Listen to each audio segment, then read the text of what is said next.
Saudaralun Dharma Wanita PD membantu 100 paket bantuan kepada warga lanjut usia secara door to door di Kampung Kuala Pasi, Pekanbaru, Kecamatan Kota Sigli. Kaum wanita yang tercatat istri PNS itu mengantar bantuan sebanyak 50 paket ke rumah wanita lanjut usia. Bantuan tersebut berupa beras, telur, minyak goreng, sirup, dan nasi kotak. Wanita lanjut usia yang kondisinya telah uzur hanya menerima bantuan sambil duduk di balai.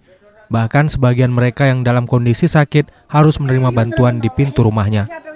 Jaga jarak jauh.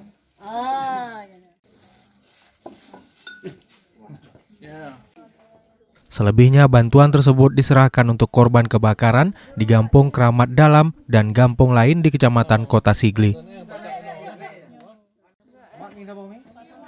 Dari Sigli, Muhammad Nazar, Serambi On TV.